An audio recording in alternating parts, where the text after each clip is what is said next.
Here we go. 3, 2, 1.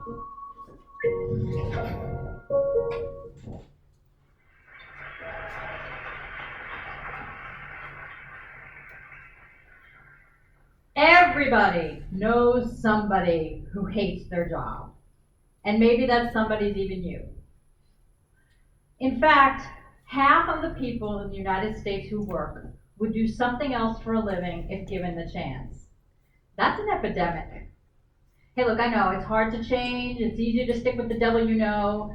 Walking away from a paycheck and benefits that doesn't fit conventional wisdom and doing something more meaningful. I mean, who wants to make less money?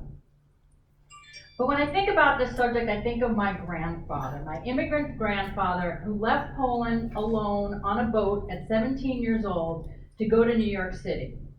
And I wonder what he would think about us talking about being happy at work. Happy, he would say. Happy at work. Put food on the table, that's happy. What are you talking about happy?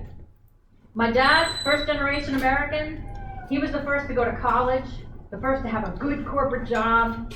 His was the 1960s version of being happy at work, but he really wasn't. And today the research shows that to be happy at work, people want to be engaged.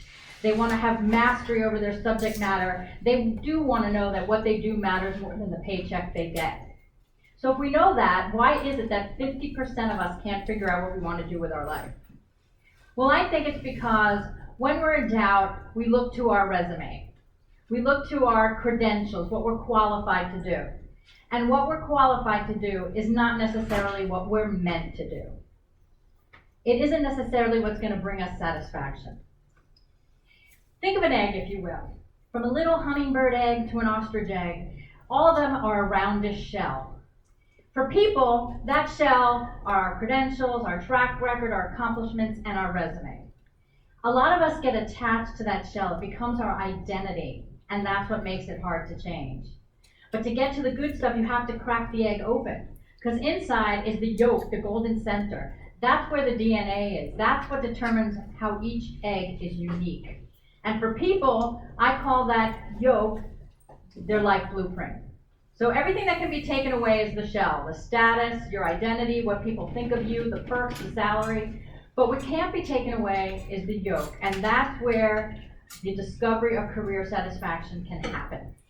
Maybe it's more important to understand that career satisfaction doesn't come from what you do. It comes from who you get to be while you're doing that job. Who your job allows you to be, that's where the happiness comes from.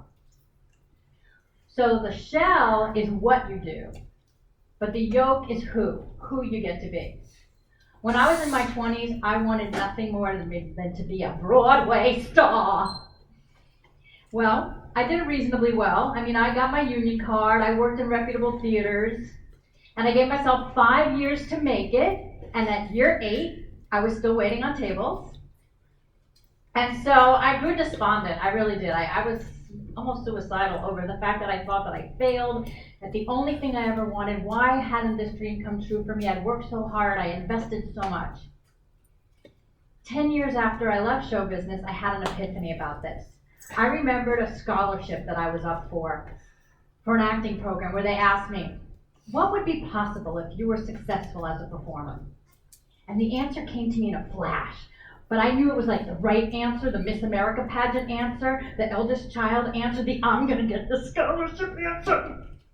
So I went up to the mic and I said, well, if I were successful as a performer, people would see me on stage and be moved to change something in their life. That answer got me the scholarship. But it wasn't until 10 years later when I realized what I really had said. The performer was the shell. Causing change from the stage, that was the yolk. That was me. So I hadn't failed at my dream after all. I just suffered from a misinterpretation of my dream. I needed to allow the dream to change form.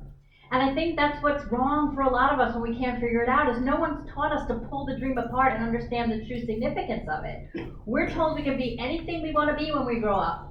When we go to pick that college major, though, the question changes from what do you want to be when you grow up to how you're going to make a living at that.